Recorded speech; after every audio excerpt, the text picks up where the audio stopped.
हम लोग संविधान निर्माण के बारे में पढ़ रहे थे, जिसमें हम लोग दक्षिण अफ्रीका में लोकतांत्रिक संविधान के बारे में पढ़े, कैसे वहाँ लोकतांत्रिक संविधान बना, रंग भेद के खिलाफ क्या क्या संघर्ष किया गया, और श्वेत और गोरे मूल निवासियों के बारे में हम लोग पढ़े, और श्वेतों के खिलाफ किस प्रकार के भेदभाव हुआ, उस भेदभाव को दूर करने के लिए अफ्रीकन नेशनल कांग्रेस का गठन हुआ और इसने किस प्रकार से कार्य किया।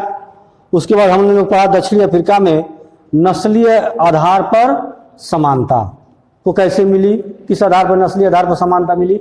जब वहाँ गणतंत्र हुआ, नया संविधान बना, तो नस्लीय आधार पर भी समानता मिली।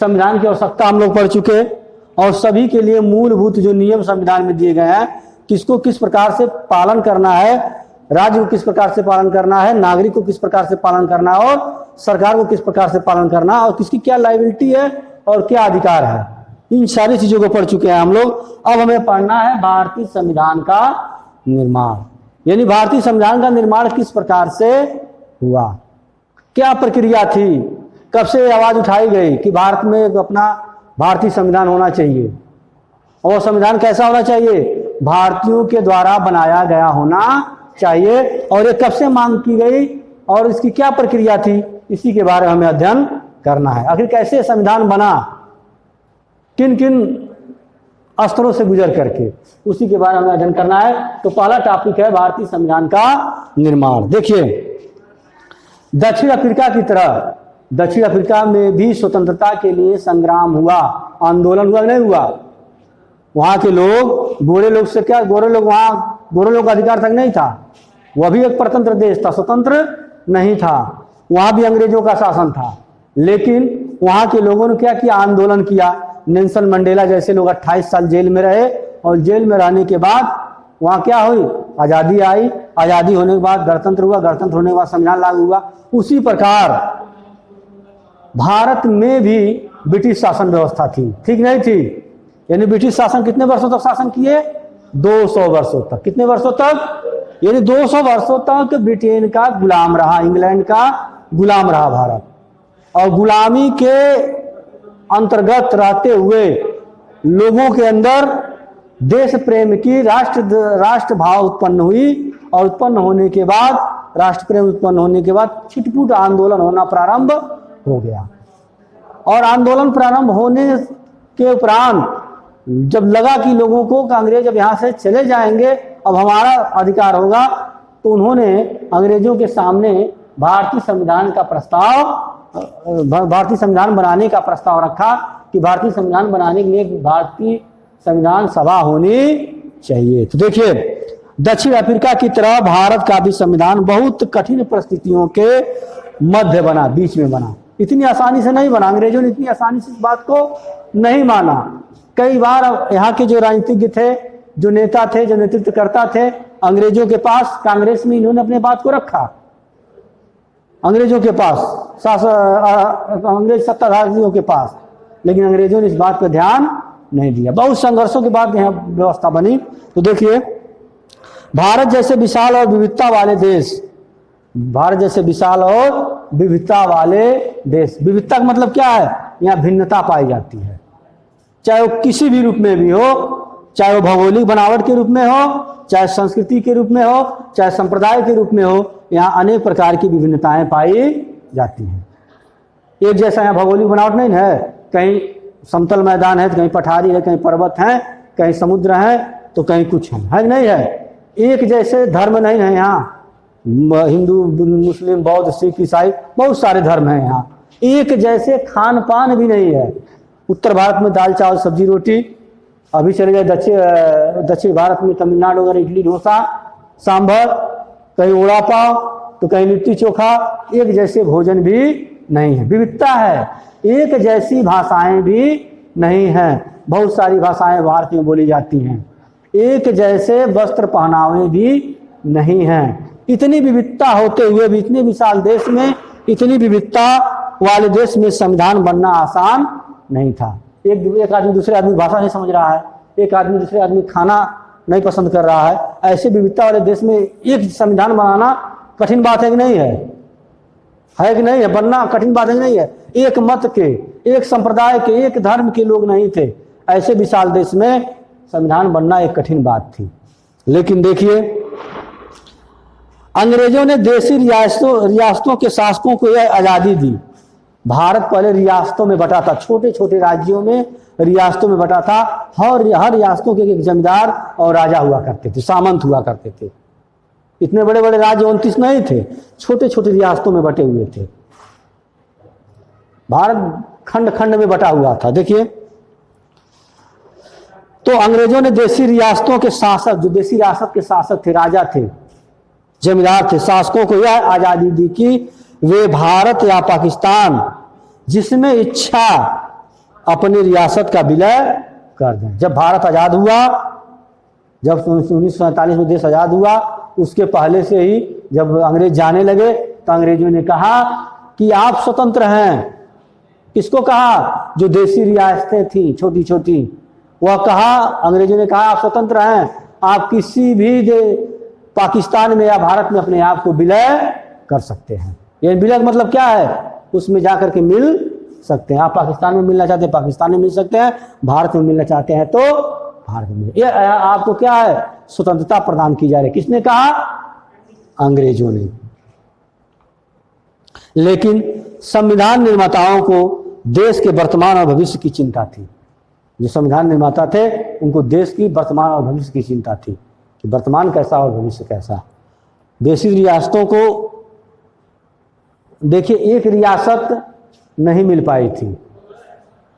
एक रियासत भारत में पूर्णतः विलय नहीं हुआ था, जम्मू और कश्मीर। वह पूर्व से भारत का अंग नहीं था, उसका संविधान अलग था अभी तक।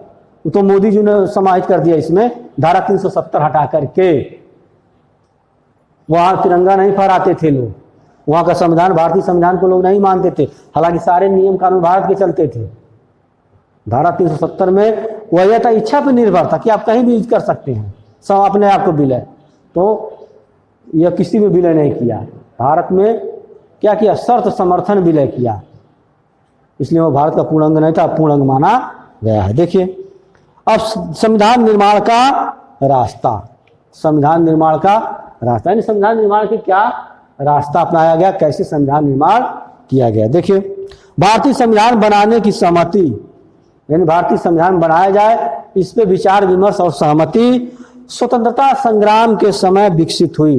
जब 1857 की क्रांति हुई, उसके बाद से विकसित हो गई कि भारत का एक अपना संविधान होगा। वह अभी दूसरे देश के लोगों द्वारा लिखा नहीं होगा, हमारे देश के विद्वानों द्वारा यह बनाया जाएगा।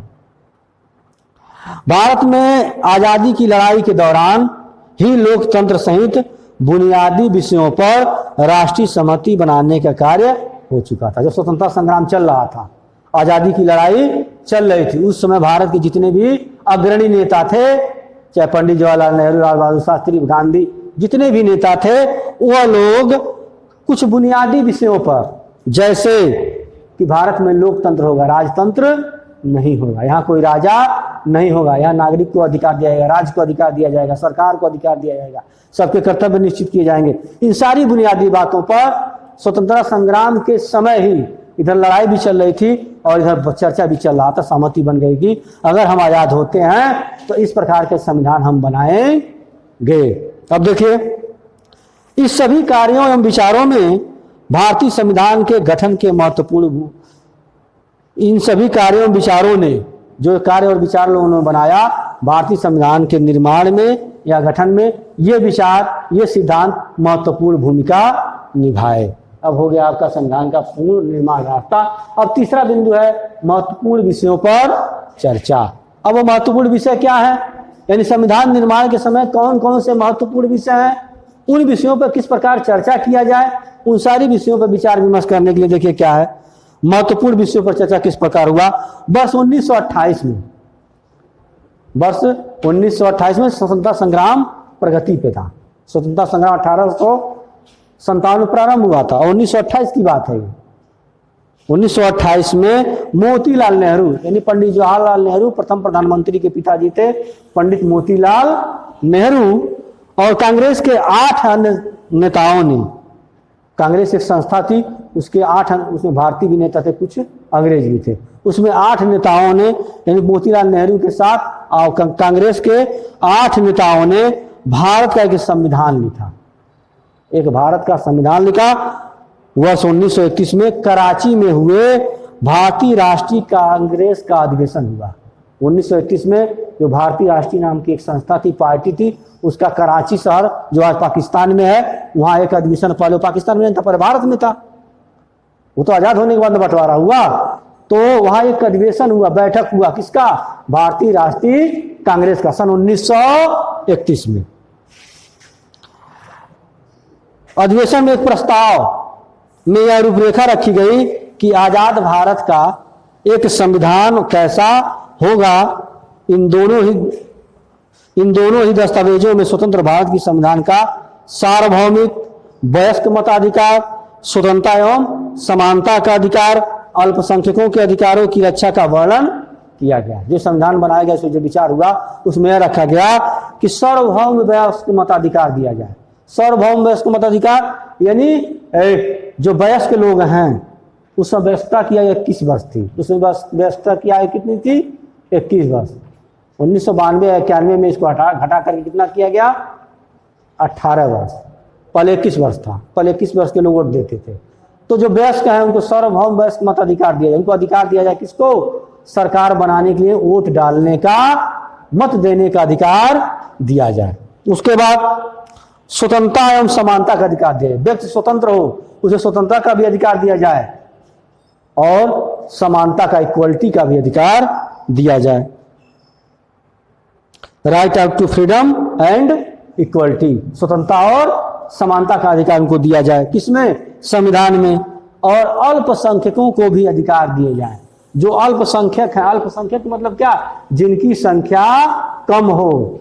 जैसे भारत में अल्पसंख्यक में मुस्लिम, बौद्ध, सिख, जैन, पारसी, ईसाई, ये लोग क्या हैं? अल्पसंख्यक हैं। लेकिन इनके अधिकारों की भी रक्षा की जानी चाहिए, इसलिए इनको भी अधिकार दिया जाना चाहिए। इन सारी बातों पर विचार किया गया।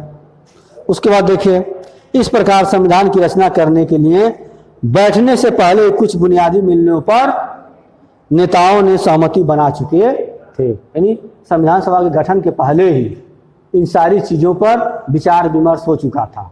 संविधान बनने के पहले इन सारी चीजों पर क्या हो चुका था? विचार विमर्श हो चुका था। अगला है संस्थानों का उदय। अब देखिए, संविधान बनाने के लिए किन किन संस्थानों का निर्माण किया गया, उसी के बारे में इसमें दिया है। वर्ष 1937 के बाद पूरे ब्रिटिश शासन वाले भारत में, जितना ब्रिटिश शासन में भारत था, जितने पे ब्रिटिश शासन का अधिकार था, तो 1937 के बाद पूरे ब्रिटिश शासन वाले भारत में प्रादेशिक असेंबलियां बनाई गई। प्रदेश स्तर पे क्या की गई? छोटे छोटे असेंबलियां, संस्थाएं बनाई गई। प्रादेशिक असेंबलियों के लिए चुनाव कराए गए राज्यों में, कि असेंबली बनाया जाए चुनाव के माध्यम से।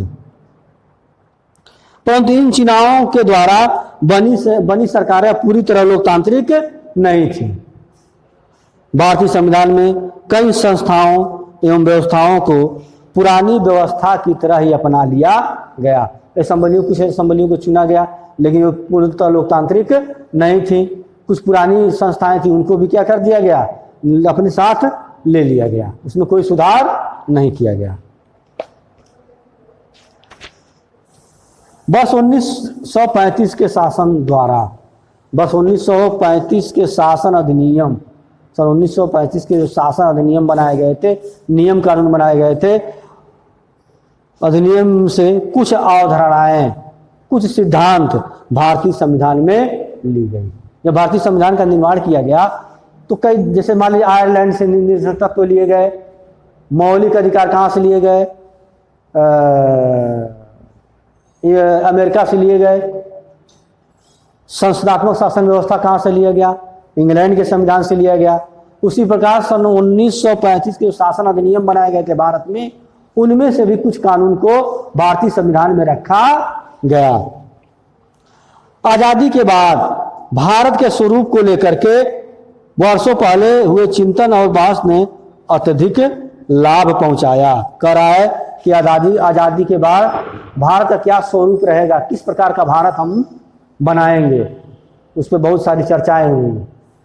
यानी भारत को बनाने के लिए लोकतांत्रिक भारत बनाना था, राजतंत्र नहीं बनाना था। किस प्रकार का भारत बनेगा आज़ादी के बाद, कैसे हम भारत को इस्टेब्लिश करेंगे, उस पर चर्चाएं हुई, चिंतन हुआ और उसका लाभ भी मिला इन संस्थाओं को, जिसके परिणाम स्वरूप अनेक भारतीय नेता फ्रांसीसी क्रांति के आदर्शों, ब्रिटेन के संसदीय लोकतंत्र के काम काज और अमेरिका के अधिकारों की सूची से भी प्रभावित हुए और इन सारी चीजों को लिया करके भारतीय संविधान में कुछ उसमें परिवर्तन करके रखा गया। जिस नीति से तो आयरलैंड से लिया गया, लेकिन उसमें सुधार करके भारतीय संविधान में लिखा गया।